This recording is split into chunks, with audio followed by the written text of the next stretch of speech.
Hello everyone, it's Friday night and it is Weekender time once more, and we're here to bring you all the news from the last 7 days across the hobby gaming industry. We have sins and nuns, we have ABCs and calendar days. On top of that, we also have a prize from store.ontabletop.com. If you want to be in with a chance to win a copy of the NATO book for Team Yankee and a French Leclerc tank company, then you need to pop a comment below this video here on YouTube and be a subscriber as well. Now sit back and relax because your weekend starts here.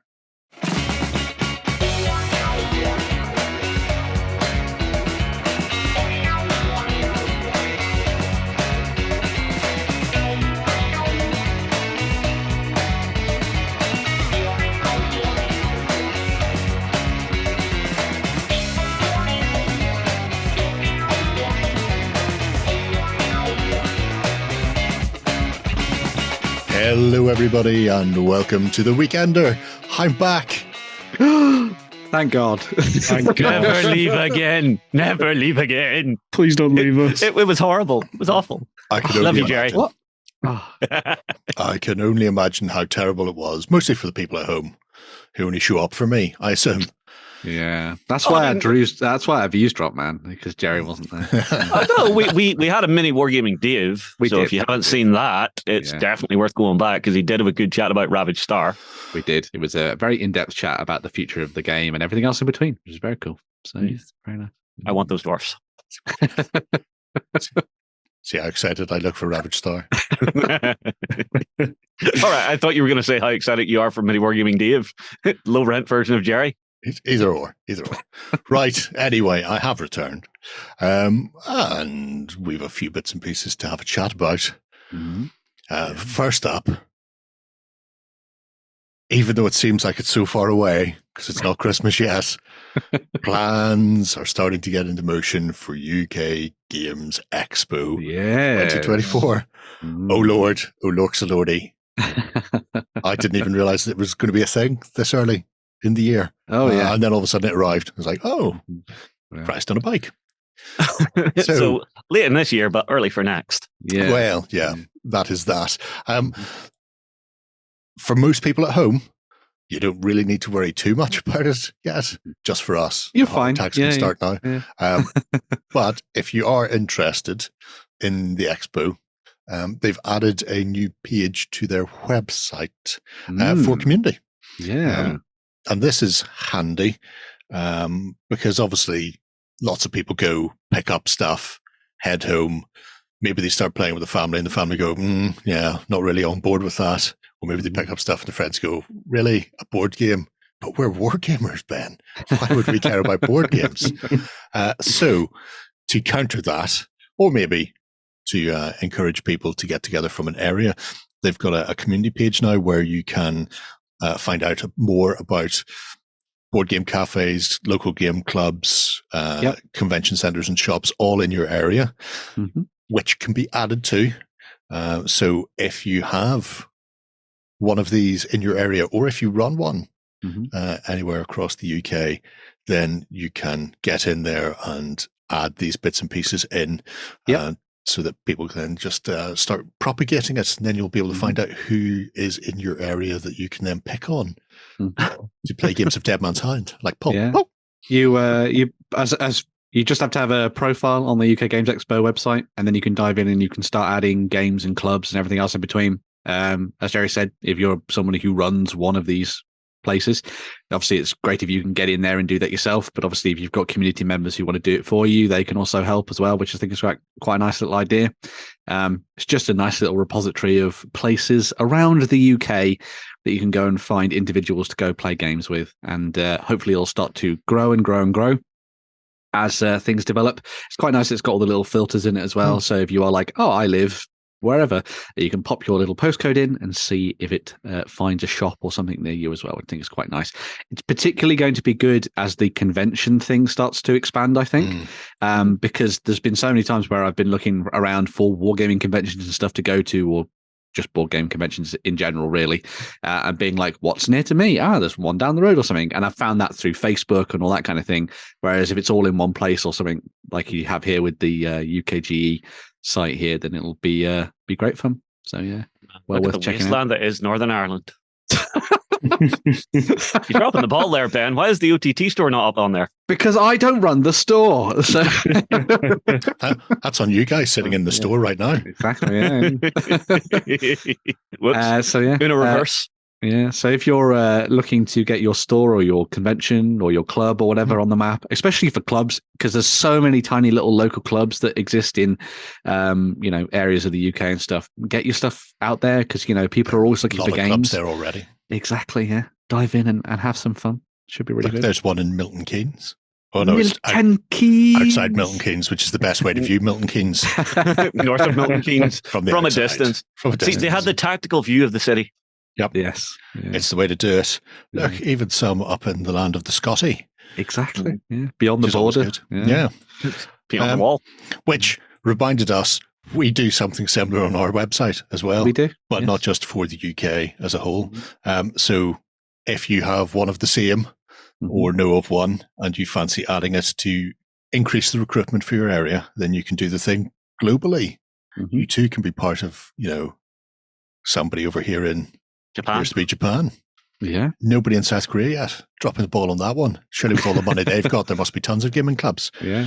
Look, even people in various parts of Australasia and New Zealand. Yeah, we're lacking in South Africa and Madagascar. Ooh.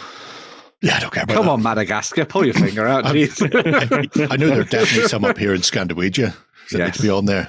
Just so the next time I go over to Stockholm, I don't have to go wandering around the streets trying to find it. I know there's that's for late night Jerry to do. That is very much for late night Jerry to do. Yeah. There's a lot of time spent wandering Sudamalm, trying to work out where I am and how I'm meant to get back to where I'm staying. But because you have the drunken recall. I do. You can't remember. Have an extra pint. You'll remember. Exactly. Yeah. This is how that works. I'm like a drunk homing pigeon. Exactly. But anyway, yes. So if you fancy listing your community, club, group, cafe, or otherwise on UKG's website, you can contact them. Or if you want to do it on ours, you just go ahead and add it. Yep. That's how that one goes. Just make a profile and away you go. You know what you're doing. Add the thing and attract other people. And then obviously keep an eye out for us last weekend in May / start of June for the expo itself. So if you are thinking about going, you've only got 6 months. Make your plans. That's plenty of time, right? Yeah. Well, people go 6 months, then you go, I've got 5 months. Then they go, I've got 4 months. And then they go, I'm definitely going, but it's only 3 months' time. And then 2 months to go, they start to book things and discover the prices are all astronomical. You know when it is, if you're planning on going. That, and you have early. 6 months now to plan how to corner Jerry at the pub. Guinness is a good option. There's no need to corner me in the pub. I just sit there and accept offerings. Some sort of legend. At the altar of Jerry. Yep, it's the way to go. I'm very much like a drunken master in that respect. Or at least half of that. Right. We should get into the show proper. We should. And we're going to start things off with the most important part. The indie of the week. Oh, it's back. And this week, our indie is a cheeky little troublemaker. Oh, naughty. Yes. Now, this is technically a sister company. Okay, right. Of another group, which we'll probably look at in a bit more detail some other time because they do lots of stuff through multiple branches with other companies as well, so there's a lot to delve into. But Troublemaker just have a couple of little ranges, and like I say, it is a sister company, and we often refer to nuns with guns, and they have doubled down on the nuns with guns in a big way, and that's why this had to be shown off, because I know Shay's a fan of the Sister Wars of Battle. Yes. I bet your sisters don't look as good as these. No, I'm already planning on buying these and giving them a novitiate squad. That's what this is. Yes, I mean, oh my god, perfect. Nun sees demon, other nun says, show him your cross. She goes, all right, pulls out gun. Yeah. Well, no, the cross is up there. It's the sword. Yeah, It's it's a sword. the crossbeam on it. They are a fantastic set of Wimple wielding ones. Now, the only question is, what type of nun do you go for? Do you go for a classical penguin black nun? Do you go for a Carmelite in the brown? Do you go for the blue nun, like the wine? There are many various iterations of nunnage that you can add in here. I wonder if you can do it like Sister Act. Yeah, Back in the habit. Yeah. I love that they're wearing their like classic little sort of Wimple. sensible shoes as well. Oh, God, so yeah. good. Well, and if you're going to war, you need sensible shoes. There's no point doing it in high heels. You'll break something. I love the idea you said their show of using it was like novitiates or something. Yeah. Like It looked perfect for novitiates. Yeah, these are the ones that haven't quite earned their power armor just yet. Yeah. But oh my god, there's even heavy weapons teams. Oh, amazing. Don't worry. No. This, like I say, it's not a big indie this week, but this is a comprehensive set. Oh, You two, Jerry. you two can go daka Yeah. into all those oncoming orcs or whatever else you can find to shoot. You know, in Not all those children. sort of historical TV shows and movies where at some point the heroes find themselves in like a nunnery or something, and they're like, and there's always a badass nun who's like, "We will defend this against the French" or something like that. This is now like cranked up to 11. All I can think of is the Magnum PI. Wait a minute, nuns don't work on a Sunday. So we do have heavy weapons, which is always good. There's also the command. Nice. Oh, Look at that for a bone saw. It's the combat shotgun / what? Grenade launcher. maybe. Yeah, that's a thumper. Yeah.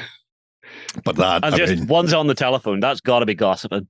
look at that for a cross / double-headed eagle for the Imperium. I mean, it covers it all. Oh. Guess I'm getting a second novitiate squad. Well, wow. The demon has been a very naughty boy. Oh, Cav. Nuns mounted on little donkeys. Look at their little asses. Look how happy Donkey is. Best nativity scene ever. Oh dear. Oh, move aside, little drummer boy. It's the nun light calf. Wow. These are amazing. Mm. The Krieg are going to be cacking themselves. It's fantastic. The fact you could run them as guard / Rough Riders and stuff. Yeah. Very nice. non-mobile. Yeah. Oh my Look, god. It's like John's little universal carrier, but it's a 40k weasel. It's a 40k weasel. And still got the stained glass on the front as well. A rolling pulpit. Yeah. Very cool. Oh, they'll hear your sermon from up there, I tell you. They've even got different weapon options and stuff. Yeah, and because of the front is just a cupola, any of the heavy weapons will sit in there. Oh yeah, of course. Yeah. So she, with a bit of converting, she doesn't need to be on a heavy stubber / 50 cal. She can be on a las cannon or whatevs. I hope they sell the crew separate, just so I can do like a basilisk. Oh, probably. Because I mean, you've got this, and right off the bat, they'll work for a basilisk on the back on the gun platform. Oh yeah. It's a big mortar. Say hello to my massive friend. I love the idea that at the back of the nunnery, there's just a locked door. And they says, "No, we don't go in there. Time to break out the big guns, ladies." They have blasphemed in that general direction. Shay, they should tackle you on both the sister front and on the Uncle Stalin front. Oh no. Oh, I hate you. I hate you Look at that so for a multi-mortar very / rocket much. launcher. Get your shot. Look at my magnificent organ. High explosive faith. Isn't it a beauty? But you can get that separately though, Shay. So you don't need to get the nunnage. Although, but he wants the nunnage. Why would you get it without the nunnage? Why would I get it without the nunnage? What's the point? Exactly. Well, it's none of your business. Support weapons. No. Support weapons are all good. There's some breaching nuns with combat shotguns. Double barrel shotguns. I would get those for like a post-apocalyptic thing. That'd be cool. We'll come back to that thought in a minute, Justin. God! And these, I have to say, I love the chain swords. That is the best way I've seen of doing chain swords. That's better than GW's chain sword, which makes no real sense. The multiple little spinning discs of death are great. Yeah. Why has nobody thought of that one before? Because that seems like a genius idea. I think the Aztecs did whenever they did the like obsidian swords. I guess it was like a play on that. Well, I think it's just a chainsaw, but they're using multiple circular saws. So if one stops, the rest of them keep going. Yeah. True, Here's the thing: do they counter rotate? Does one go down forward, the other up back, down forward, back? Because then you would trap, and you'd end up breaking wheels and stuff. That would be terrible. Can you imagine having to try and refit one of those in the field? That'd be no. That so would be as bad as some German armor when they broke a wheel. And then we have trees. The calculated cat. Not Calcutta, calculated cat. These are heroes, and they are magnificent. And she is not alone with Sister Ash Wednesday. I'm in my happy place. This is my boomstick. And finally, Sister Bryce Lee with her nunchucks. Oh, it's amazing, isn't it? And then that's just fun. Look how happy that ghost is. We say ghost, but I clearly see legs behind there. See the legs. Is she really a psychic? For Halloween, I will be a ghost. But that is just such a Scooby-Doo ghost. And I have a set of the Scooby-Doo hassle-free figures, but I've never had a Scooby-Doo ghost to go with. There we go. Yeah. Sorted. Absolute legend. It's okay, Jerry. When I put in the order for the rest of this range, I'll provide for you. Oh God, the way they painted her eyes is terrifying. Well, she is psychic. Yeah. Just going full carry, just watch those things roll up in your head. And then there's just some additional, command different weapons, special weapons. And things like that. Yeah. So you too can pick up extra gunners if you want to run 20-man squads. I love the running one, just screaming repent. Yeah. They'd be very good actually as redemptionists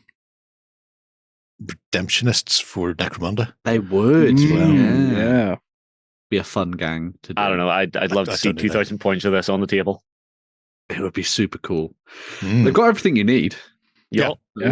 Oh my God. Even if you didn't use them as sisters, as you were saying, use them as an Imperial Guard detachment to your sisters and just build out the range to make it all nun themed. That's super good. That's really cool. And if you ran them as a penal legion, because obviously these ladies aren't very experienced.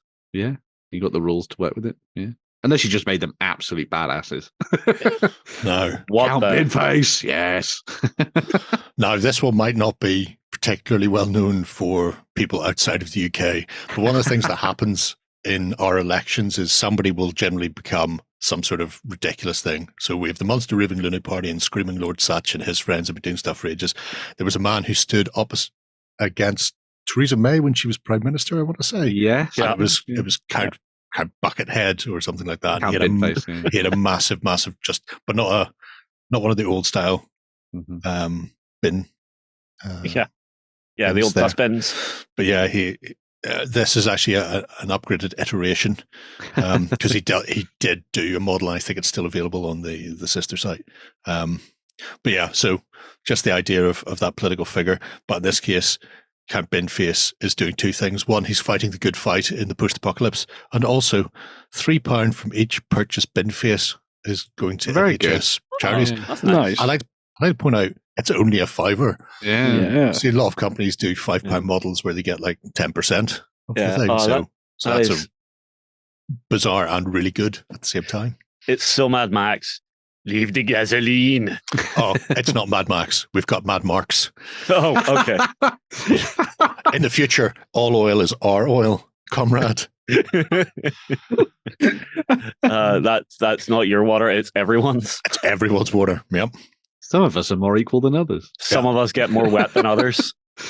Mad Marks is just great.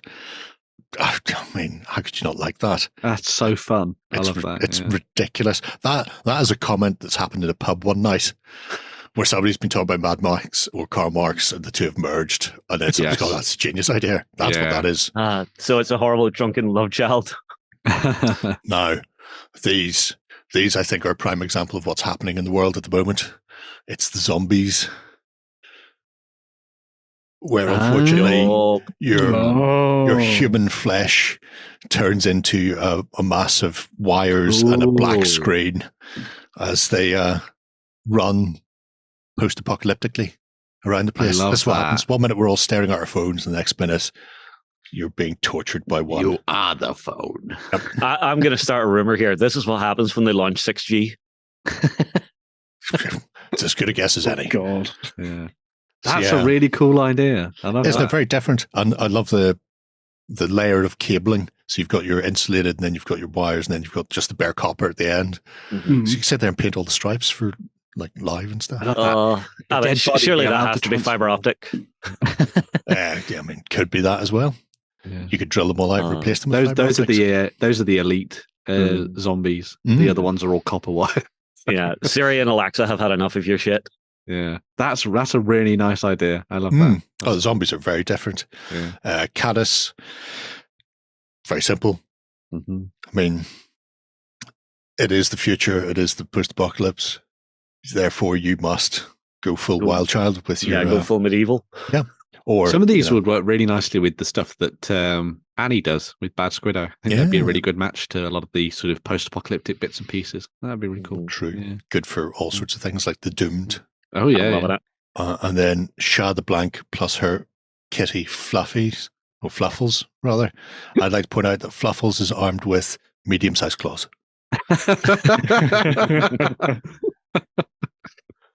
Fluffles is some sort of Norwegian mountain cat as well. Love it. Massive ruff. Yeah. Nice model. Very cool. Good for your inquisitorial warbands and everything else in between. Yeah. Or if you want to play role-playing games incorrectly. Yeah. Very true. I like the staff. Ooh, lots of different arm options as well. Yeah. That's good. Get the magnets out.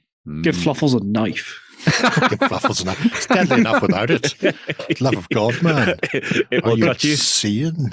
So anyway, yes, that's our little post-apocalyptic. So chuck in some combat shotgun nuns. Yeah. Maybe defending themselves from Fluffles. Very nice. They're not going to win. No. You've only got 6 barrels between 3 nuns, and Fluffles got 9 lives. So, and Lord Binface is just the janitor of the convent who's went, oh well, things have went to pot. I'm immediately thinking of a badass scenario for like 7TV with Count Binface and then the zombies sort of running around. That would be so good. Why not? Yeah. Why not? The resin we've already seen, but you can pick them up separately, which is good. Cool. Yeah. Because, everybody loves massive organs of death and huge mortars, which are really cute. And then the accessories is just additional pouches. Although there's a ton of pouches for £8, which is really handy. It's very good. Yeah. You're always after things like that. The other thing, which is really fascinating, is they do their own plastic sprue of 6mm. Very good. Which comes with a human-esque race, a Skinner, I think they're called. Yes, Skinners, which could be orcs, could be beastmen, could be whatever you want to paint them up as. They are just a chunkier monkey, a couple of little vehicles, and a spare mortar as well, in a similar style to the one the sisters run about with. Yeah. And this is very unusual to see a small company doing a plastic sprue. So for £12, you get 8 of them. That's good. Yeah. All of that. It's enough to do 104 Skinners and 112 humans with rifles plus support plus, which is all. I mean, if you're starting into 6mm sci-fi gaming, and there's some cracking systems out there already. Oh yeah. Then that's a really funky little thing. That gives you the basics of 2 armies, and then you just throw some slightly more elite stuff in there, like different metal ranges, or maybe throwing some walkers and other vehicles, flyers and things, and away you go. Yeah, very good. Yeah, there's some interesting sci-fi sets that you can play around with as well, and it's just a case of grabbing other bits and pieces to sort of flesh it out a bit. So yes, that's Troublemaker. That's all you're going to see from Troublemaker. What a nifty one that is. Very cool. Yeah. I'm a delight, really, aren't I? And Shay goes away to order all the things. All my money. ACW, who wants that anymore? You do, Shay. ACW first. If I see a nun on the table with paint on her with ACW, I've got paint. It's Somebody's getting slapped. I haven't even started painting them yet. Oh, no, well, that's what I'm saying. If none arrives post the ACW and then gets paint on it before the ACW, you're getting a dig in the jaw. So, oh, what have I started? On that note, it's time for some news. Coming to you from the center of Northwestern Europe. Covering board games, war games, card games, and all that you love. It's the news. Alrighty then. A lot of news coming. Some of it very, very small. Yes, very small. Very small. We were talking about 6mm a minute ago. Now here's some heroic scaled 6mm, which means it's more like 8.5, 8 10. mil. Yeah, I guess. Yeah. So bubbleheads? Yeah, well, in some cases, Probably. maybe. But yes, so the first, I suppose, big bit of news that came out this week was some stuff from Games Workshop. So the 2-week pre-orders, yes, count them 2-week pre-orders, because issues. So yeah, there's a whole bunch of stuff for you to dive into and pick up from Games Workshop at the moment, including the box set, which has 223 miniatures in it. But of course, those are spread across multiple bases. And they are super tiny miniatures. And they are super tiny, but possibly fantastic. Great. Who knows? So inside the set, you get a whole host of characters, infantry, vehicles, and of course, you get the Titans as well, the Warhounds at the back, which are very, very nice. Very lovely.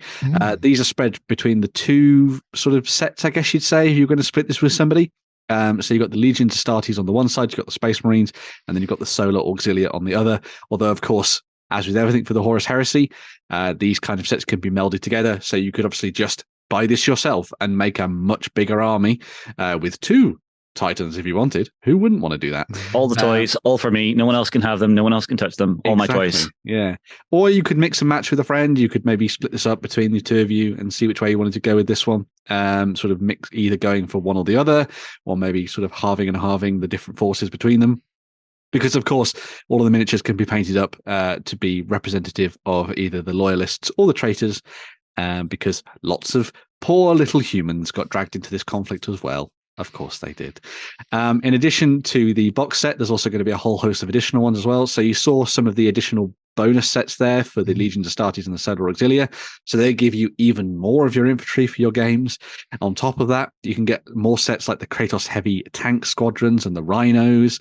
There's also the Thunderhawk Gunship, which was one of the models that came out through Aeronautica Imperialis. That's going to be dropped back into the game. A plastic Thunderhawk, finally. A plastic Thunderhawk. Huzzah! Teeny tiny. And if you're playing as the Solar Auxilia, then you've also got things like the Bane Blades as well, and the Lightnings. They're going to be dropped into the mix. So you've got plenty of different options for you to play around with. As I've shown off, there was a lot of images as part of their preview for this, because they are basically dredging up everything from the Aeronautica Imperialis range and everything from Adeptus Titanicus, because who would have thought it? That's all exactly the right size for Legions Imperialis. It's almost like they had a plan at some point. Into all beige, it's one thing now. Exactly, yes. Obviously, everything that was Xenos has gone, because that's not a thing, really, during the Horus Heresy, I suppose. At least when it comes to the actual storyline, I guess. I mean, what, were the Eldar looking on going, silly humans? Popcorn, please. Yeah, and all their ships have been melted back down to make new Imperial ships as part of Games Workshop's range, I guess. But yeah, so you've got lots of the planes and things that you would have got for the Imperials available once again, alongside, as I say, the Titans. So if you want to run things like the Warhounds, if you want to run Warlords, if you want to run Knights and all that kind of thing as well, they've got that sorted for you. So you basically drop all of these into the game. They'll all come on the slightly different bases, I believe, for Legions Imperialis.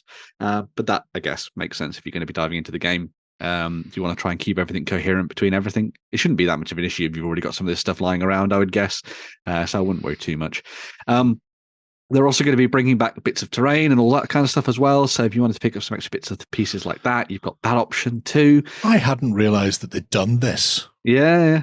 So why is this not in that? I don't know. Because then they would have to charge you £225. Yeah, probably. If people are going to buy into it, they're going to buy into it anyway. Yeah. So they're going to end up buying that because you need it. You need it. It's not like you can go, I've already got 40k, therefore I can use my 40k terrain. You can't.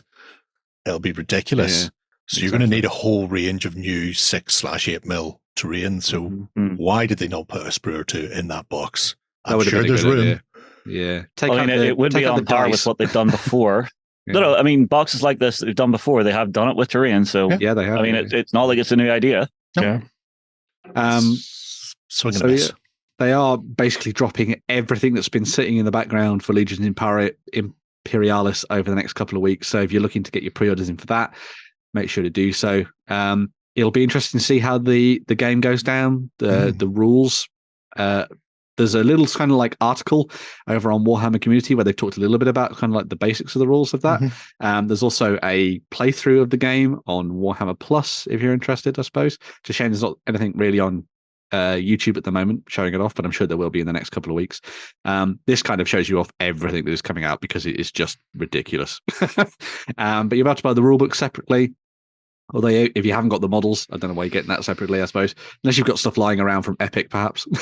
True. Yeah. And you want to immediately start house ruling things for Xenos forces. It might be the way to go. They're also doing army cards as well for the traitors and the loyalists. So if you wanted to dive in and play around with that, you've got that option as well. So you've got some nice reference material for the tabletop. These are usually pretty good. I don't imagine they're going to get changed within 2 months because it's a specialist game, so I wouldn't worry too much about that. But I would also think they're going to vanish very, very quickly from web stores, be they independent or their own store. Gameplay-wise, looks kind of fun. It feels a lot like their modern style of game design. They've put in alternate activation, which I think is a really nice little touch. So you do go back and forth between either side. They've also put in like an orders phase as well at the beginning of the game. Well, the beginning of each round, sorry. So you actually have to decide what orders you're going to give to your different troops on the battlefield. Then you flip over the tokens, and that will either give you bonuses in the move phase, in the shoot phase, or in the combat phase when you come around to it as well. So there's some really nice little sort of like cat and mouse things going on there. And it's not anything that's massively out of the range of historical war games that people have seen in the past anyway. But it's just nice to see them moving in a very different direction for what they want to try and bring to the tabletop with Legions Imperialis. Whether or not the kind of bubble has burst for the game, I don't know. Perhaps it's been so long of a wait that people aren't potentially going to dive into this. I guess we'll see. It hasn't seemed to be a massive amount of like buzz online for it, but it's meant to be in the summer. It was, yes, August, yeah. So. Yeah, but we're now seeing it launch just on that run up to Christmas, so I think that might be a saving grace for it. But are people who are interested in this kind of thing also looking at buying things like what happened? How many youngsters are going to go? Oh yeah, that's what I want Santa to bring me this year. Mum and Dad are going to have to order it. Maybe, but your new toys for Christmas don't look the same as your toys for 40k and Horus Heresy and 28mm. So I think it's a bit of a hard sell, to be honest. But I don't know if it's something that youngsters I think have wanted, and the mum and dad have said, "Oh, you'll have to wait for Christmas." The kid's probably going to remember it. No youngster has wanted this. I've never heard anyone under 40 say to me that they were looking forward to Legions Imperialis. This is for old people. And then okay, fair. If it had come out in August, and then people had seen it on the shelves and seen it in local clubs, that might pull 40k players to go, what's this? Because a lot of the cachet around 40k is the model range. And when you're going, here's your model, that's your space marine, it's this big. And they go, how do I even paint that? That's a much tougher sell than going, quickly, here's how the game plays, and seeing it firsthand. The only thing that I could see, well, Trixie. I mean, I say this, the game seems like it plays very nicely, which is a good thing. You don't want something like this to be massively complicated. The other thing that I think is going to be very good for this is I think it will allow people who are really into the Horus Heresy to play out the battles that they've read about in the Horus Heresy at the scale that you would think they should be played at. So you are going to be able to walk, 3 or 4 Titans onto a battlefield with literally hundreds of Space Marines and tanks by the dozen and all that kind of thing, and actually be able to play out things like the entire of the Calth campaign on the tabletop with the firebombing and everything else that comes in between that and all that stuff. And I think that could be one of the major draws. Imagine if they do little tiny 8mm Primarchs. I think people would love that, because immediately, rather than having to spend £90 on a Primarch, you can buy one for a tenner. I say a tenner, that's ambitious. But he's so teeny tiny. Don't feel like a Primarch, he's teeny tiny. Yeah. But yeah, I think it'd be fascinating if they've clearly gone all out when it comes to this initial burst of stuff that they're going to release onto the internet over these next couple of weeks. it'll be absolutely fascinating to see how far this goes in the future. Because I say, if you're a diehard for the Horus Heresy, this is maybe going to be for you. But other than that, I'm not sure. But we'll see. So, we'll see tomorrow when the pre-orders go live. It'll be interesting with the likes of Lord of the Rings. Mm-hmm. When it went back to Specialist Games / Forge World and got a new lease of life, I wonder how much of the initial pickup of that was people who wanted to / did play it in the old days, looking to expand their collection, like because they hadn't been able to in a long Definitely time. Work with me. Ridiculous prices, then grew the community from there, as opposed to just people going, "Oh, Lord of the Rings," and just jumping straight into it, because it won't have the same footprint in the stores that 40K and Age of Sigmar does. So yeah, a lot of this will come down to seeing people play it word of mouth more than people out and out wanting to play with tiny things, because it's a big ask for a lot of people. Little tiny Primarchs, bring them out, Games Workshop. I dare you. the first Primarchs anybody ever, well, they weren't actually. That's not true because Russ predated, but a lot of the Primarchs first got their run out in Epic. So I suppose like Magnus the Red and stuff. Magnus were all in little tiny Magnus. How many people are going through their old Epic collection going, I can fleabay that now because people are going to want it? Well, exactly, yeah. Well, it won't be the right size though. Mine's in the shed as well, and I can't be arsed sticking it out. Yeah. But you know, it's we shall see how it goes. Stuff. Yeah. It's good that it's finally coming out, I guess. So for those people that have been waiting, you've got plenty of time to get your pre-orders in. So there we go. Speaking of pre-orders, Warlord Game, I've also got pre-orders up, and also for something from the mists of time. Yes. In this case, it is the ABC Warriors. So this is another 2000 AD based game, courtesy of Warlord and Rebellion. This time round, Andy and Gav have taken I believe the same core system that exists for Strontium Dog, for Dredd, for Slaine, and this time give it a bit of an ABC twist. If you're unaware of the ABC Warriors, you may have seen one in the past. It was stolen by the terrible Sylvester Stallone for his appalling film. Oh yeah. So there was technically some sort of corrupted Hammerstein on screen, but the atomic, bacterial, chemical warriors are fighting the good fight against the Volgans, and they've actually set this in that Volgan War period. So ABC Warriors is a group of 7-ish robots that go on sort of missions and fight good fight. In the comics, that sort of 7 had a core, but occasionally there was a sort of one would sweep in, sweep out.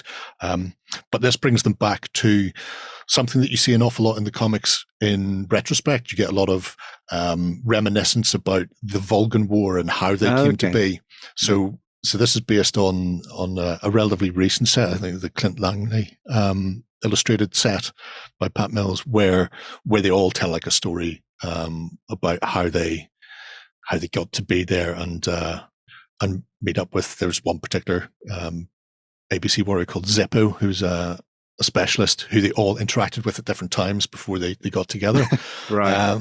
And the interesting thing about pushing it back to where they started from means you don't just have your 7 heroes, because generally in the comics they'd be out doing all sorts of things like taming Mars, which is like a Wild West frontier planet with all sorts of weird aliens.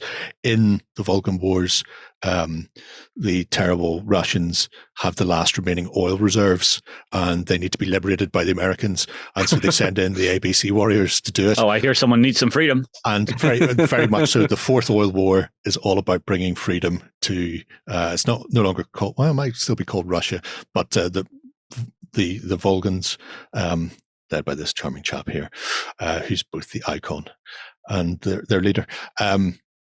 They're desperately trying to fight against the liberation, but it meant you got things like Hammerstein as a type of robot. Right. Hammerstein himself was the prototype. There he is at the back, looking magnificent, with his additional arms down below.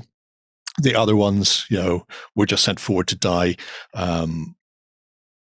en masse by their human officers who bravely led from 50 to 100 miles at the back, watching on from holographic tables in a very similar way that we play Wargames. So when you're playing, what you can do is pretend that you're actually one of the human officers, watching it being played out on the holographic table in front of you as you send them forward to smash all round them. There's some really fancy bits of bobs coming, as you can see there. The increase the piece starter set. That is not Howard Quartz special miniature, so I don't know why it says that there. He is included in one of the sets, I think, if you get them all. Howard is he's the Tony Stark slash Elon Musky type. He's the guy creating the droids, and therefore, for some unknown reason, they like them to feel pain. Who knows? Wow. Who knows why they've done that? But so they don't have to build another one. The AK-47s there are the standard troops. Sometimes they just open the box, or rather get another droid to open the box, put the arms on the first one, and then tell it to finish off the assembly itself, so they can get them out into the fight as quickly as possible. Amazing. Still with bubble wrap on them. Push, and very much like a Soviet push the mob towards the end. Hammerstein there leading his other Hammersteins. He loses those arms later. I say loses them. He gives them to one of his boys when they're about to get absolutely crushed because his arms get removed. So that's why you never see him with the 4 arms in the later comics. It's not that I'm aware of. But we have some of the villains slash heroes. So Black Blood joins the ABC Warriors later on. Mm-hmm. But initially he is the leader of the Straw Dogs. He likes to drink the black blood / oil of his victims from a chalice that he brings with him. He is not a nice man. They reprogram him, make him a hero. But it's nice to see him and Rasputin and Genghis. I imagine we'll see a lot of the other ABC warriors and heroes coming. Mongrel was a para. So again, like Hammerstein has got a unit of Hammersteins with him. The Robo Paratroopers, as you can see there, are that sort of size.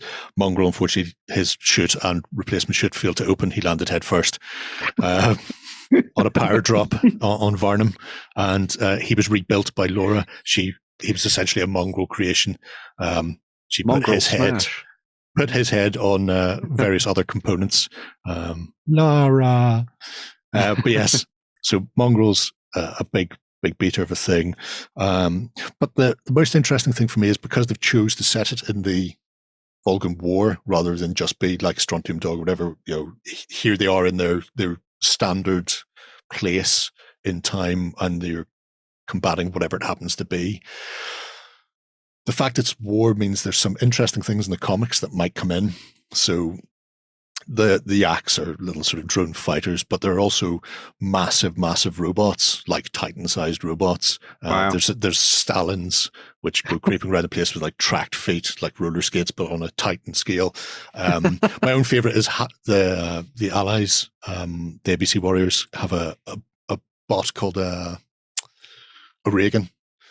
Right. So Reagan, 2 big fisty punchy arms / gunny arms, but he also has shoulder mounted cannons that are manned by Hammerstein units on the back. Amazing. So there are some huge things they could do if they go that way. I don't know if they'll go that way, but by setting it in the war, they can obviously exploit a lot of the warfare and do stuff. I also want to see human officers being pushed into the fray because it really annoys them. And then Zeppo can come in and just start burning face all around them. So yeah, there's a lot in there. Obviously, additional figures you can pick up, and it uses that same sort of core mechanics of the Dredd system, which is a lot of fun. I imagine the cards will pull a lot of the comic book flavor and art and the like that contextualizes them into the game. And then we'll just sit back and wait for Joe Pineapples to show up with his sniper rifle. As a fan of this, 2000 AD and everything like that, is one of the things I asked in the comments actually was like, is this what you expected it to be for ABC Warriors? Were you like, oh, this is cool, or like, yeah? I certainly did. When they said they were doing ABC Warriors, I assumed it would be another skirmish game, a la like another Dredd. kind of like small thing, sort of set to the side, yeah, right. Yeah. Where you've got a group of judges and maybe fatties or whatever, or gangs. There's not a huge amount kicking around. When you read, I mean, there's obviously a lot of flashbacks and reminiscences about the old days, about how they got together. But for a lot of the war, they weren't together. So the ABC Warriors as a group, it starts at the very end of the Volgan War, and then most of the rest of the run takes them to other planets and other places doing things. They're essentially like the Dirty Dozen in space. They get terrible jobs that they're press ganged into by a human officer, and they're being sent off to go and do these horrible things with aliens or humans or whatever. And then you'll occasionally get bits of their backstory. The Clint Langley, Pat Mills run of the Volgan War reimagines some of their stories. So it tells the Mongrel story again, which was one of the original run from ABC Warriors, but some of the other stories are new to it, and it focuses in more on them as individuals, and they're all tied together via Zeppo. So it was a nice surprise then, in a way. The fact that they've gone more, it's a war game, here's war, and not it's a comic book, here's how you do their comic book. Which is mainly, them as a group, whereas here you can see not all the ABC Warriors are there right from the start. It would be interesting if the initial, I know it's not the Langley run, but the initial ABC Warrior run, not Roadbusters for people who are playing along at home, but when they did it as ABC Warriors, there were 3 to start with, Happy Shrapnel and Hammerstein and Joe. Obviously Joe. And then he was sent to recruit each of them. Right, okay. And I'm wondering if they'll release them in the same order that they were recruited. So you won't get to see that would be you a won't good get to see touch, Deadlock, thematic and nice. the psychic droid knight for a little while, maybe, with the Ace of Swords pulling out all the very cool. Yeah, but anyway, yes. Interesting. Jerry in happy place? I mean, ABC Wars, I've heard of them, yeah, sure. It'd be fascinating to see where they go. I want to see Black Blood Straw Dogs and their tripody walkers as well, because they're I'm sure some stuff will be the fact it is the war means they can do the big war machines that you may not see all the other time, and then you get your opponent on the table and beat and beat and beat, which again may or may not be a little homage there for kids. I should also note that at this point, if you're pre-ordering, I think there's the chance to get stuff signed by Gav Thorpe and Andy Chambers as well. So if you are diving in, you'll be able to get signed copies of rule books and things like that. So maybe go and check out stuff during the pre-order period if you're interested in ABC Warriors. Yeah. And if not, why not? I mean, I could definitely be tempted by this. What do you think, Shay? You up for taking on the Volgas? Never heard of it, but yeah, I'm up for it. That's the spirit. That's what we like to hear. Yeah. You can go into a whole new world of imagination, Shay. Exactly. Yeah. Like Charlie and the Chocolate Factory. Right. Yeah. While you're making plans, a good way to make the plans is on a calendar. Exactly. Yeah. So this is the folks from Loke BattleMats who do amazing stuff. Absolutely love their books and all the things they do. They have a pretty nifty idea for the start of 2024. So you can now get your hands on via pre-order the calendar of many adventures for 2024. And the idea behind this, as it says on the front, is that within it there is an encounter or maps and an adventure per month for you to play through. So you get 12 encounter maps, and then through a QR code, you get a digital adventure for you to then dive into with your friends and play during the year. So for all those people that were like, I don't get to play with my D&D group anymore, or associated role-playing game, here's a great opportunity for you to dive in and at least play one encounter a month for the rest of the year, which I think is a great option. You can mark off when you get to play. Exactly. Yeah. Yes, you can do a countdown and everything. Yeah. And if you fail, you don't get to play that month. Exactly. So you're missing part of the storyline. Yeah, that'd be. Yeah. For us, it's the third Saturday of every month. There you go. Is the play date up at RPG Day? Yeah. So yeah, it's a really nifty idea from the folks at Loke, and as I say, you can get your pre-orders in for this right now.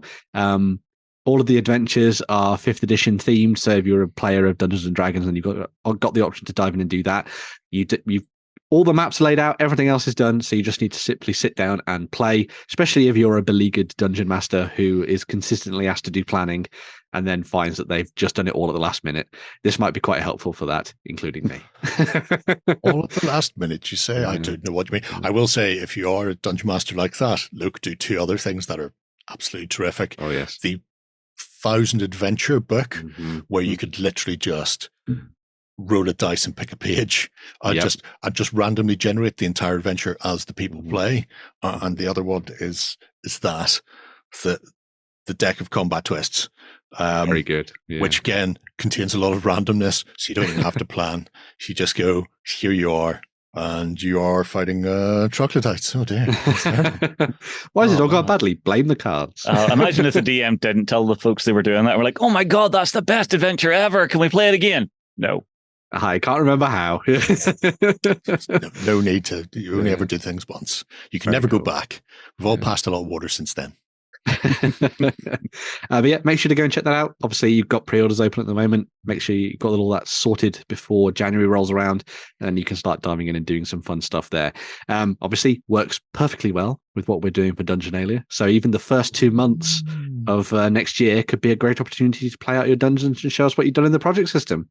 Surprise! Fancy. How amazing is that? Very Look cool. at that. Seamless. Blended seamlessly. I like it. Right. More historics from Victrix. Yeah. So Victrix have expanded their 12mm World War II collection once again. You're already able to get your hands on full armies essentially now for the British, the Americans, and the Germans, and the Soviets are slowly climbing up their shay. Don't worry, they are getting there. But as an addition for the elite forces of the British, you can now get yourselves the 12mm World War II British Airborne set, which comes with 184 miniatures for you to be playing around with. So essentially, all of the elite soldiers that you'd want for playing your games, which is very nice. Could be used with their game, Company Commander, or you could even take it into different areas if you like. And yes, there is a Major Digby Tatham Walter in there as well. So if you want to run around with your umbrella, you've got that option. Bridge too far. This is straight up and down for John right here. Yes, very much so. Yeah. You've got a load of other bits and pieces in the kit. You've got brain gunners. You've got 2 and 3 inch mortar teams. You have Piats and their loaders. You have radio teams, officers, ammo carriers, loads and loads of riflemen, as you would have thought.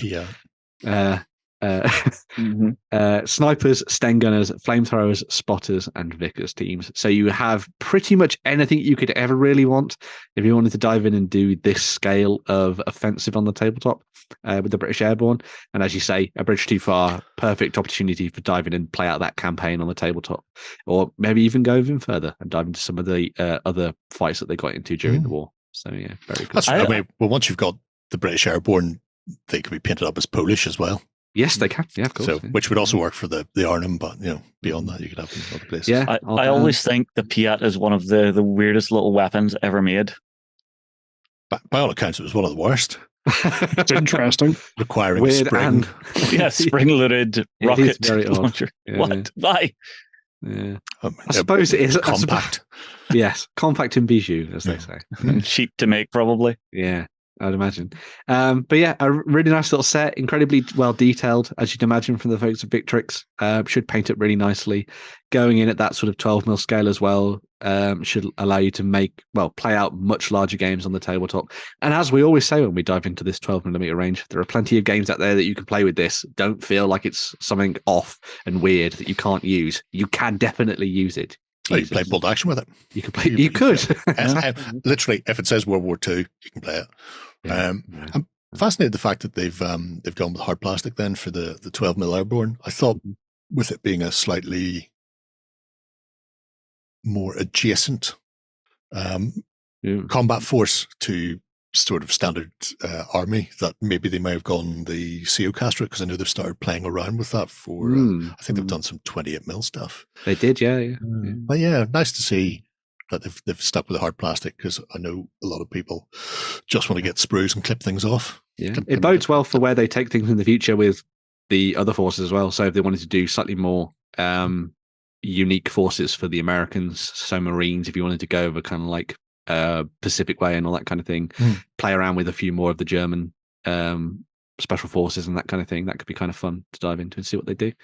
But yeah, lots of different options there. I would really like to see little tiny 12mm 0200 hours. I think that would be fantastic. I've not even finished painting the 28mm stuff. Wow.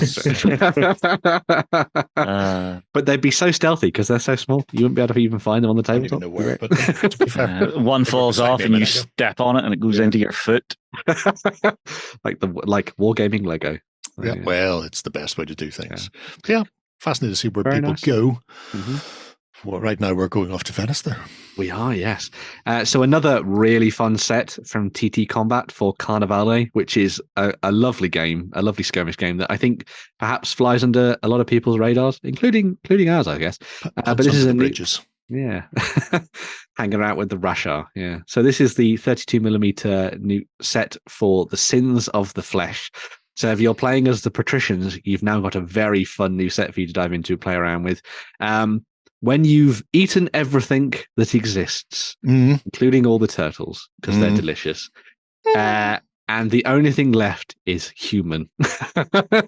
This is where you call on the Patricians, because they have the lovely gourmand noble there who has finished chowing down on an arm or two at dinner and clearly absolutely loving it. Then you've got the cannibal cultist on the left who is not hiding their potential it's the best bit. leg.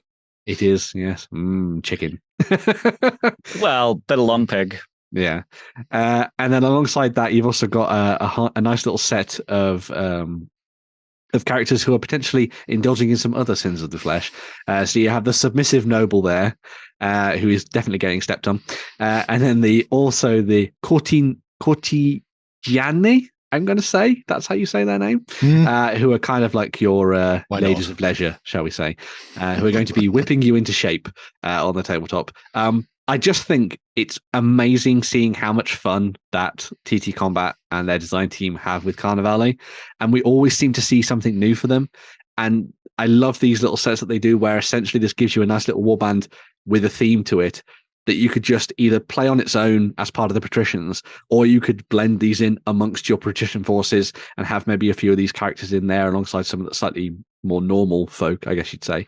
But it's just a really nice little set of characterful figures, and for a game that I think a lot more people should dive in and have a look at, especially over the last little while. They've done some really good sets, like they did some really epic werewolves last month, which was obviously very fitting for Halloween and things like that.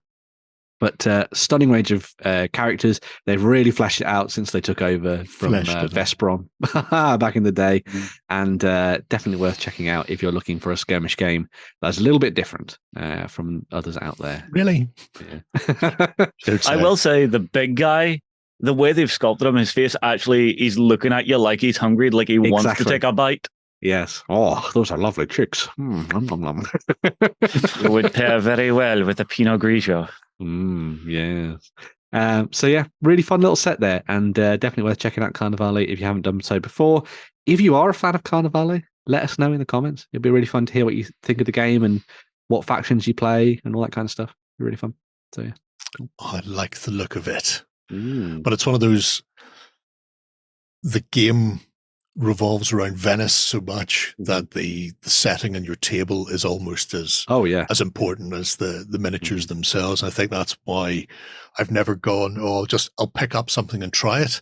It's because if you're picking it up, you're going to go, well, I need to do Venice the table too. Yeah, the table to go with. Although TT does make it. Yep.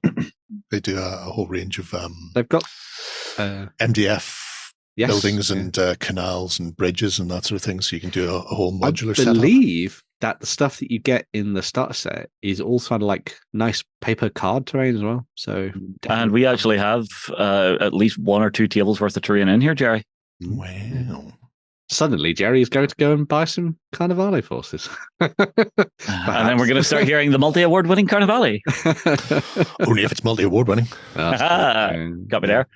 Yep. We finished things off this week with a little bit of a return to a previous weekender in some ways, where we looked at the relaunch, the revamp of Urban War that was coming out of Seb Games. So they are not resting on their laurels. They are diving deep into the collection to bring even more models back to the tabletop. So as well as the different starter forces that we saw coming up for the game, we've also got these new assault booster sets for a couple of the different factions. So you're going to be able to get yourself some elite troops for use with the gladiators, the triad, the viridian, and the junkers. And these can either be intertwined with what you've already got as part of your starter set, or you can use these as a whole and sort of push your force past the past the 300-point limit, is what I was trying to say. Well done. So if you wanted to play as a much larger force on the tabletop, then you've got the option to do that. Some really cool looking miniatures. Once again, that kind of old school vibe to them, which I think is really nice. And it's just good to see that, like, clearly Seb Games and Scotty Grendel are sort of working together to be like, you know what? People loved this and it kind of vanished off the face of the earth. Let's bring it back and have some fun. And I think this is a great way to do that and show some love for it, especially with that new edition, Waiting in the Wings, coming next year. It's going to be very cool. Yeah. That's it. You can already download the previous rules. So I don't imagine they're going to stray too far from what it was, because that would be a terrible shame. Yeah. I know sometimes things get brought back and people feel like they have to. I must change things. I must innovate to make it modern. And you go, well, it's no longer what we wanted. So innovation is good, but iteration is sometimes better. Just keep it close to what it was. And then just let people run about the place with gladiators and just start stabbing people up. Exactly. Yeah. With gigantinormous Gatling cannons. Of course. Yeah. Could be. You will also see that Jerry shared off the end there. There's another starter set that they've done. So this one's for the Viridians versus the Junkers. They have said they're going to do a third one. So if you're interested in different factions, keep an eye out to see what Seb Games do with that. It should also be noted that the rules are free, but there are also a couple of magazines that they're going to be releasing over the next little while as well, that will kind of drag you deeper into the world of urban war. So if you want to learn a little bit more about the lore and the background and everything else in between, you can use that as a great primer for what you do with your forces now, with this kind of reissue of the first edition rules, or what they do next year. So very cool. That's what we were saying last time we looked at it. The bi-monthly magazine, the Urban War magazine it launched with, it would add another unit for each faction. But with that, you would get the rules plus all the backstory for that unit. So you weren't being presented with, here's a world, here's 200 pages, read that. It was like, here's the world, here's a couple of pages on this particular unit. And you go, okay, that's nice. Nice and bite-sized. Yeah. And you just slowly immerse yourself into the terrible, terrible world that was Escondera. That's right. It's like Coruscant. It's just in one massive city across an entire planet. That's urban war. Hence urban war. You're never going to be out in the green wilderness. It's all city all the time, and it's a terrible place full of horrible people. So if you know what a tree is, you're on the upper echelons of society. I mean, you live on the top pictures. step. Yeah. Right. Enough of that. We shall take a quick switch and return to wrap up the show.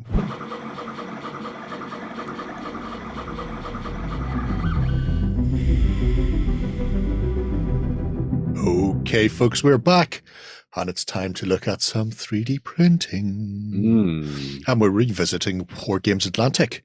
We are. Because it's been several months, which means they've released a couple thousand extra packs since Pretty then. much. Yeah. I think the last time we looked at them, they had just gone past their 100th set or something.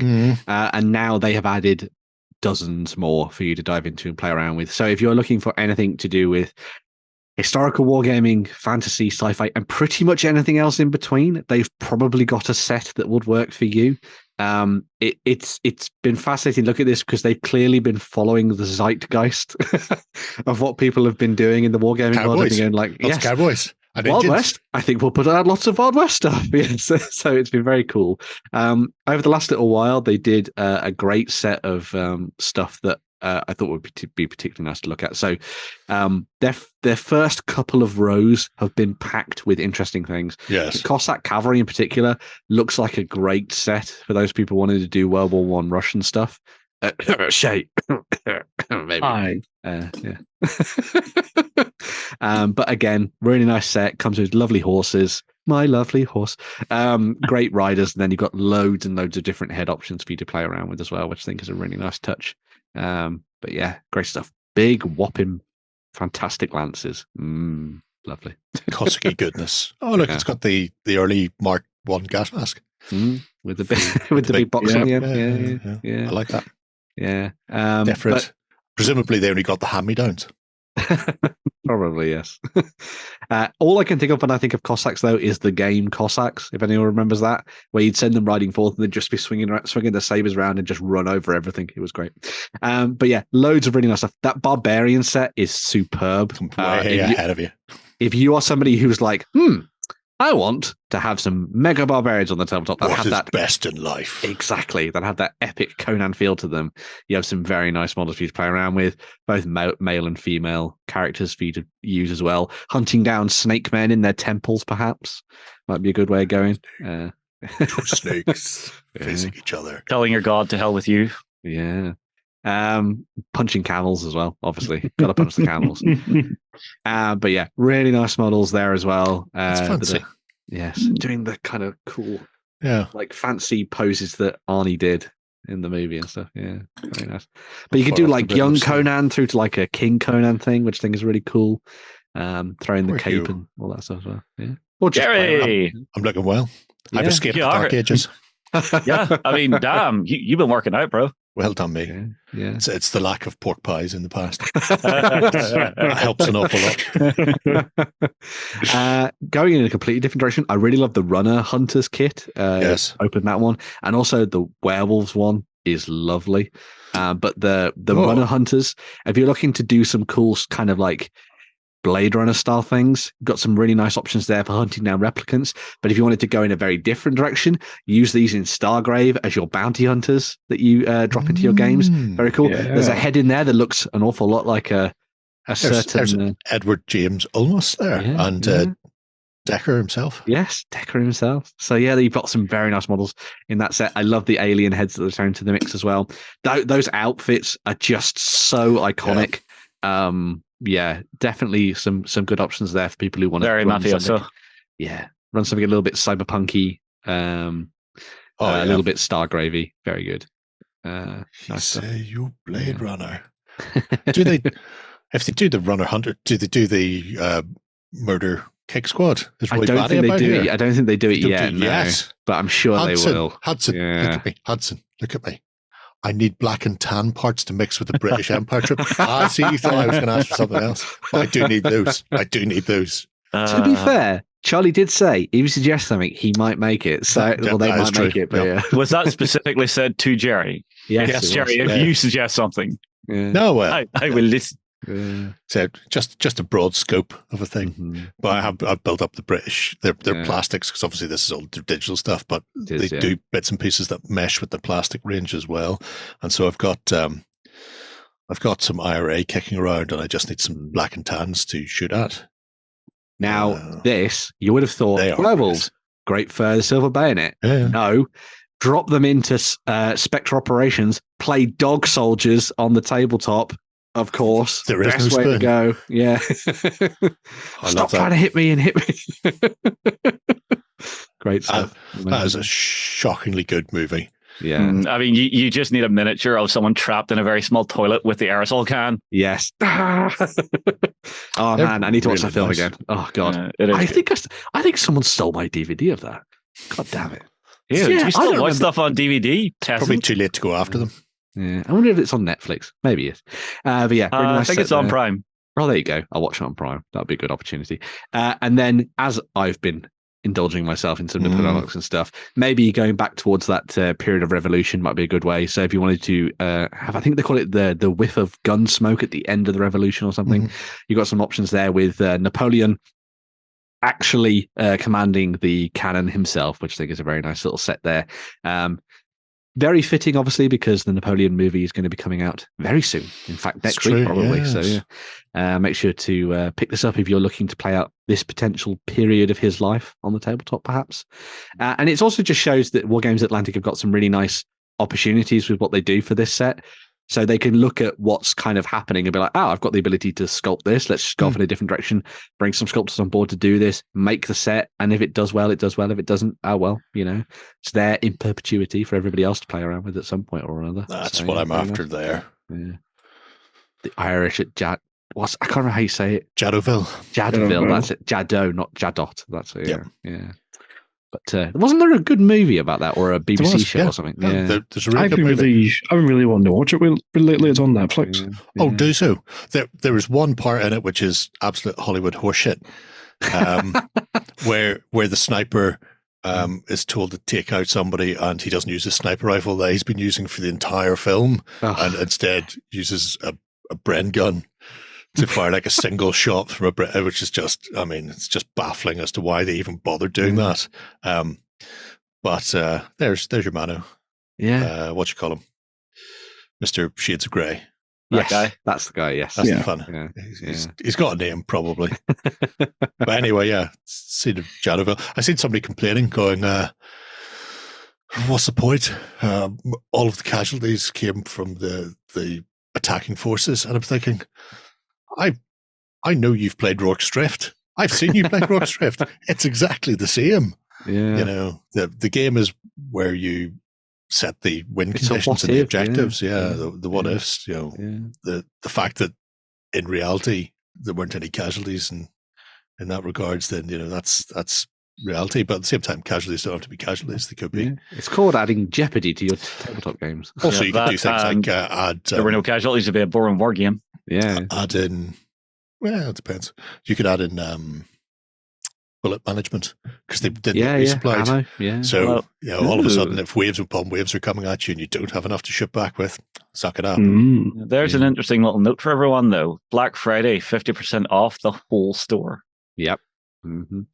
Just as a note, yes, I will be putting together the Black Friday thing next week. So if you are interested in diving in and finding out what offers are around, there will be a big article all about it. So he rejected God. He did. Yeah. I reject God. With Turks. It's nice that they include the impalement spike in the set. Lynn, I put my foot on a spike. I stepped on something. Why is it above my head? Oh, he's got his chalice. He does. Yeah. If you get the chance to go back and rewatch that film at any point, see when he's doing the I reject God bit and he holds the chalice up to the cross, which is pissing blood because he stabbed it. There is a unnecessary sound effect in there because it's coming out and then there's a sound like and the first time I heard it, I'm going, I didn't just hear that, did I? So I rewound the videotape and played it again, and yes, I did. And once you hear it, you can't unhear it from that scene. No. It's like don't ruin the movie for everyone. It's like a comedy fart noise. As the blood is spurting into his cup. It's like the worst thing. I don't know who did the sound design, but I don't know if they were having an off day or if they just thought that would be hilarious. But when I seen it in the cinema, didn't notice it. When I watched it at home, I'm going, oh, hang on, that's weird. Anyway. Sound engineers just have fun sometimes. Yeah, very true. I just wanted to show off if you go back up to the Grendel Hunters. I'd forgot about that. If you're looking for a 13th warrior, and you've got some good options there. Which up, one more. There we go. There you go. Very nice stuff. Once again, you just need to have a scene at the end where he's sitting on his throne, looking like a badass. None of them look like Ray. No, slightly off Ray. But good if you're looking to put together an interesting different force for you to use on the tabletop. Perhaps in some skirmishy style games with a Beowulfy feel, but not quite. That's where to go. Yeah. Or if you want to settle an engineering dispute. Yeah. Very, very fancy. Yeah. Mm-hmm. But yeah, really like that set. And again, it just shows the range of different stuff that they're working on at the moment. That kind of like is some of it's nudge, wink, wink. The rest of it is all very sort of nice and fun for those people who want to add on a couple of additional bits to like a historical force or something like that and sort of fill in the gaps, which is what that's for. Hopefully, a lot of this stuff will end up going over to Only Games as well. They've sort of slowed down the movement of a lot of their 3D printing stuff to Only Games, which is the place you can go to get things printed for you, which I've used in the past, and it is very, very good. If you're Jerry, we actually had an unboxing go out this week with some of their stuff in it, didn't we? The Skilla. Yeah, right. So if you want to see what quality you're getting from it. Yeah. Because I got all my Greytide stuff for my Space Wolves was from Only Games, so they do print the things very nicely. So yeah, very good. Cool. Yeah. Fancy. Well, there you go. Thank you very much for the update. Still no black and tan bits yet, though. Hudson Charlie. Look at me. Somewhere's I need Scott's bonnets, really, because that's the main. I can get away with doing the forage cap hats and everything else, and the rest of the cut of the uniform is more or less. But the bonnets and maybe a bandolier of ammo pouches. That would be good. Come on, lads. How can you say no to those puppy dog eyes? Also, I'm bigger than both of you, so do it or I'll cut you. Right. We have a couple of Kickstarters to round out the show. And first off, there is a return of the tripods. Yeah. So this is a second edition for All Quiet on the Martian Front from Abbey Normal Media. And for anybody who gets that name at home, you are a stunner, and well done you. So this is the initial push to release the game for a new edition of gamers, focusing in on the Martian menace and the Germans to come up against them writ large across the H.G. Wellsian world that they left behind. So for people who are familiar with the book, obviously War of the Worlds happened in the late 1800s, like 1899. They all died. It was great. Humanity rejoiced and then did what humanity does best, which is go to war with each other. But this time they had slightly Martian tech that they could kind of reverse engineer in places, which meant when the Great War kicked off, they were slightly more upgunned and up-armored than they would have ordinarily been. The All Quiet on the Martian Front sees the Martians return. They're no longer susceptible to the common cold. They've decided to go with some form of suit and maybe no sneezing now. A series of jabs to keep them upright and going. And this time they've landed then sort of 1917-ish.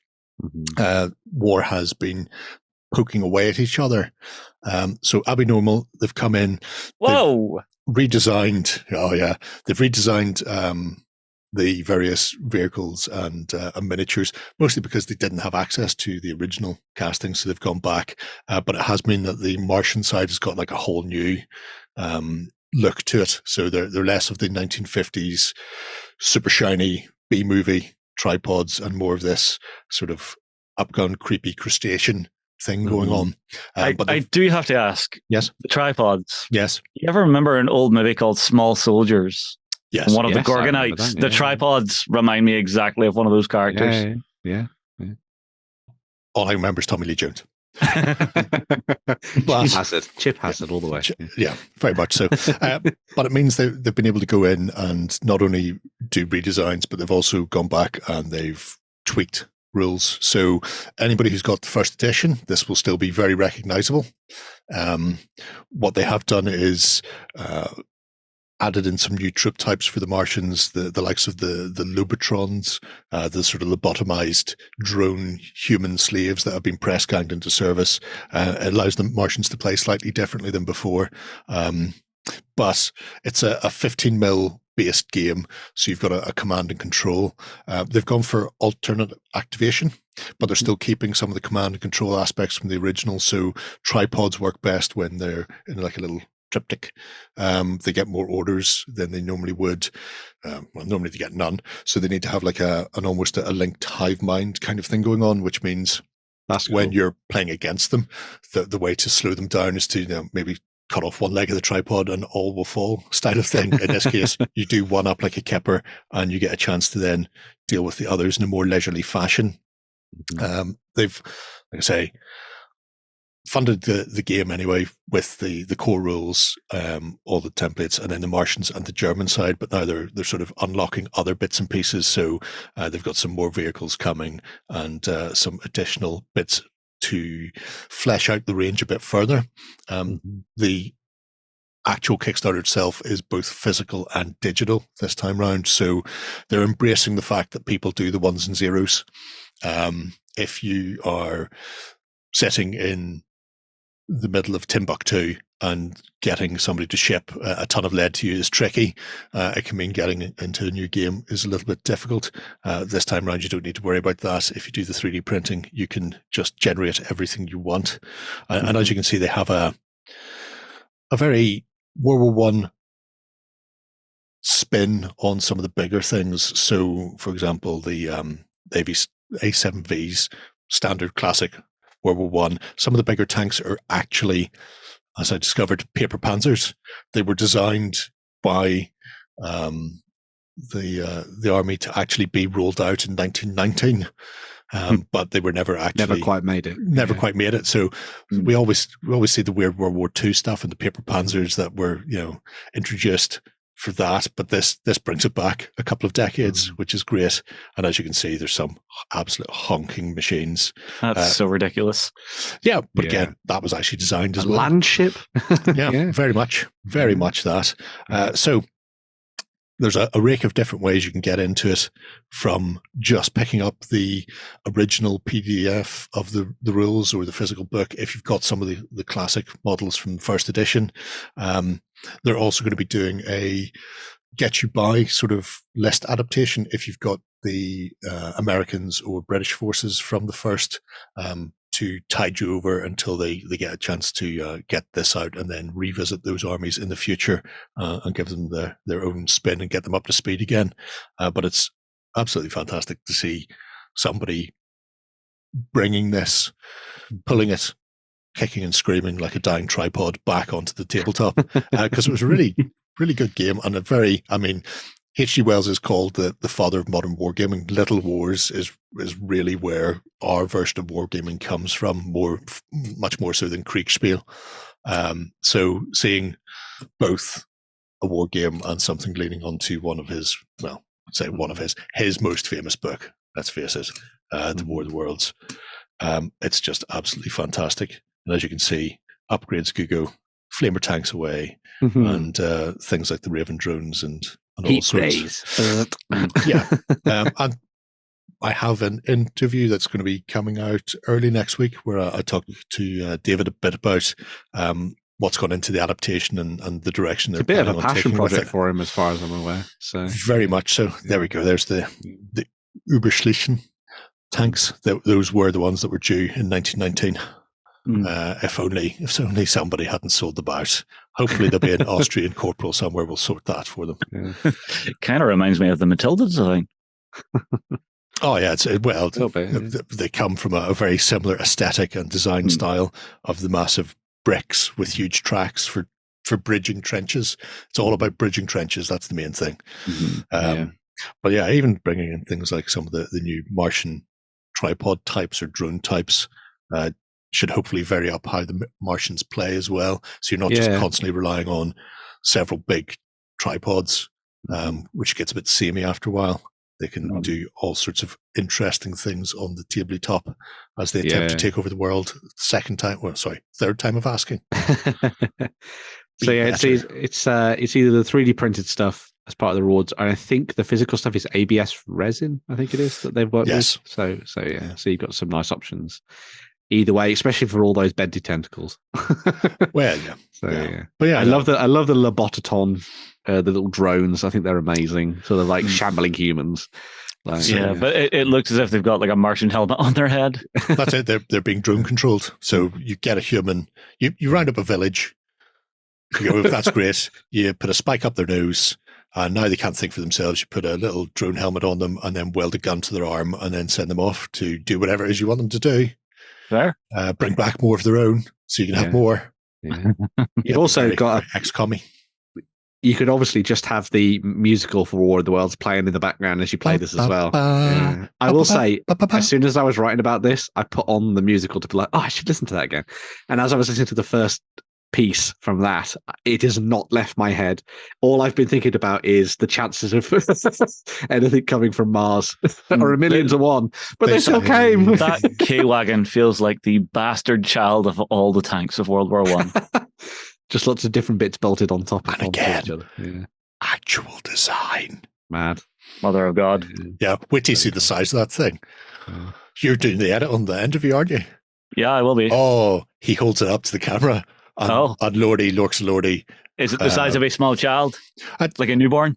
I was looking at him going, is this a 28mm game? Oh, no, it's 15mm. Oh, there's a tiny man beside it. Wow. I imagine they have to have just like a chain of people just passing ammunition from a huge vault at the back, just, hand by hand by hand to get it all the way to the guns at the front because it's so long. Genetically enhanced hamster just to run the damn thing. Yeah. So, if you're... very cool. It's cool. Yeah. If you're interested in the War of the Worlds, then the return of the tripods for All Quiet on the Martian Front is the way to go. There's 12 days left on that, and it's already funded. So pick your poison, digital, all that ones and zeros nonsense, or get actual physical hard things in your hand, like what nature intended. Either way is doable. Yeah. Very cool. And we have another Kickstarter. We do. Yeah. Which is very close to the best. So yes, the Beestwars, perhaps, is coming back to the tabletop. So Gary Hunt Miniatures, who a lot of people will know from working on stuff over the last, 4 or 5 years or something like that, has been slowly building up a collection of really interesting and unique monsters and stuff for the world that they've created on the tabletop and the game of Beestwars itself, which is actually still going through development. You can get your hands on rules already for it, but there are going to be more coming in the near future, so watch out for those. But this Kickstarter is effectively there to kind of help boost the rest of your collection with a whole host of 3D printable miniatures. Now we see why it's in here. For a variety of different factions. Man. People will be very familiar with some of the factions that we've seen previously. So you can see some of them here. You've got the Geladan and you've got the Hyena Men. They're monsters and factions that people will be very familiar with from Gary Hunt's work in the past. So if you like your baboons with fire sticks and you like your hyena and your were hyenas and stuff like that, then you've got really nice options there as well. But they've also been throwing in a whole bunch of additional models for lots of other factions, so you can actually broaden the scope of the skirmish game on the tabletop. So you'll be able to play as factions like the Clovis, which are your sort of Minotaur factions. You've got the Dwarf Tuskers, which you saw there as well. Crocmen, the Hyena, which we've already mentioned, the Dust Devils, which are like your crazy wild vampire creatures swooping around in the deserts, your Northern Barbarians, and then the Galadan that we saw as well. And Gary Hunt is a fantastic sculptor who's done really nice work in the past, worked for companies like Weta and stuff like that. So definitely has a pedigree, and just has this really nice eye for unique and interesting designs throughout the different factions. And I think it's really nice that there's now an opportunity to dive in and pick up a lot more of this stuff, especially after we've had things be a little bit quiet for Gary over the last little while. So it's a nice little sort of boost for the range as a whole. Where are the bumblebees? Why do you want Bumblebee? It's Beast Wars. There should be beastly bumblebees in there. But they're the worst troops because when they sting you, they die. Suicide attackers then? Yeah, I suppose, yeah, actually. Yeah. Kamikazes? Yeah. Well, now that's now entered the mind of everybody else. Maybe Gary will see this and be like, I need to make a bee faction. Oh, I'm sorry, buddy. Yeah. But I just think the models look fantastic. The Minotaurs are stunning. Really even cool the designs. first one who seems to be wielding a Klingon bat'leth. Yes. Yeah. That also a Minotaur with a bow, never something that I thought of previously, but I just think it's a really cool idea. Don't see them often. Yeah. But yeah, really there's lots of really nice options for you to either pick up things like individual models, or you can pick up full warbands if you like as well. As I say, the rules are available for you to go and check out over on Gary's website. So if you're interested in that, you can give it a shot. The Dwarven Tuskers, awesome idea. Running with the idea of, because obviously a lot of times Dwarven culture is inspired by things like Viking warfare and Anglo-Saxons. What's one of the things that's very synonymous with that? The boar snout. Yeah. So maybe bringing in that kind of boar warthog vibe for the dwarves just makes sense. And I think it works really nicely. That kind of curmudgeonly sort of grumpy look that you get for like boars and warthogs transferred over into an equally curmudgeonly force of dwarves on the tabletop. And they've also got that kind of berserker vibe, which is always nice as well. So yeah, this is Pumbaa turned up to 11. I like the idea of these because they have the feel of the sort of feral regression of the dwarves. They're like the berserkers becoming more sort of bear men, like Bjorn. Yeah. And here they've got these ones, and it's kind of like, oh, you're reverting back to hog. It's like, why don't you go and join those nice people over there? I'll give you a couple of axes, and you can charge Charge all you want. Yeah. You say you're hungry. Dinner is that way. Exactly. Yeah. Meanwhile, you stay at the other end of the battlefield from them. Yeah. If you're somebody who's a little bit more au fait with the reptilian side of things, you've got the Crocmen as well. Crocodile's always a good idea when it comes to basing badass were creatures on. These beasts survived from prehistory, so a great option for like a little warband. And love the idea of them protecting their like sacred swamps and things like that in the mangroves. The hyena men, really nice kind of blending of both a human and were hyena force. So you get them riding around on the creatures and things like you see there, which I think is really nice. So you can have the hyena badass warriors on the top, or you can just have lots of humans in there and their mages and their seers as well, which I think is a really nice little touch. And the other thing that's nice about this, it's stuff that I think is very unique. I say very unique. You can only be unique. You can't be very unique. So yeah, there's not a lot of this kind of stuff out there in the wild that's kind of inspired by different cultures and stuff. So I mean, looking at things like just bound to annoy the crocodile people. You'd think so, yes. Yeah. That's one of our children. Why are you using that to fight? I'm taking him for a walk. This is his baby growing. Yeah. But yeah, because even things like gnolls, you see a lot of gnolls kicking around for things, but then having the blend of the were creature / cavalry. You don't see a huge amount of cavalry kicking around for gnolls. And there you can have one riding on the back of something grim. Baboon-esque. A very angry baboon. Yeah. Speaking of. The Dust Devils are an interesting one because I always thought of these as like maybe they could be an individual thing that would hunt you down like a wandering monster, but you can actually make a little warband of Dust Devils, so you can have a whole host of creepy, nasty flying vampires swooping around. I don't know, that looks like one wicked fart. Yes, that's what propels them through the deserts. Yeah, like that. It's like somebody's been skinned. Yeah, just all the skeletal muscle structure. Yeah, design is lovely. Jokes aside. Yeah, lovely stuff. But yeah, Northern Barbarians, another one of the nice little sets that they've done recently as well. Slightly more on the human side of things. If you want to go down that route, look at you go with your abs. Yeah. Oh, look at that. I mean, seriously, you just got to do some crunches, man. You'll be fine. It's just when I'm trying to get up to get my alarm off. Fall back onto the bed once it's been switched off. It's fine. And last but not least, the Galadan, which were kind of like the flagship force, I guess, alongside the Hyena Men for Beestwars when it was initially released quite a few years ago. As a range, you've now got some new options for them. They've been given some extra equipment by the elves of the world, which I think is quite nice. Yet to see the elves properly, I suppose, but it would be fun to see what they do with that. Terrible racist elves. And then you have this really awesome dragon as well, the Basilisk. Oh, so cool. Don't look at it. Turn to stone. Turn you to stone. But yeah, really good stuff there from Gary Hunt. Nice to see him back showcasing all of his unique sculpts and letting people dive in and play around with his world once again. Cool. Cool. Yeah. We shall pop a link to Gary's website below if you want to check out the rules itself. But you have to be quick for that. For the Beestwars, Tabletop Miniatures has only 6 days left on it. It is funded though, so if you want to get your hand on some STLs for any of those, any at all, then go right ye ahead. Right. I feel sated. That should do me for a Friday night. Yeah. It's good to be back. You missed me, kids. I'm sure you did. If you missed me so much, you can come and join me on Sunday morning over on tabletop.com for the XLBS, where we witter on for an hour or so about our hobby and yours in a more sedate, easygoing way. Otherwise, we shall see you back here next Friday for more of the same. Until then, have a great week of gaming. Bye-bye. Go ahead and check out our other content on screen now. And while you're at it, why not hit subscribe and remember to ding our dong.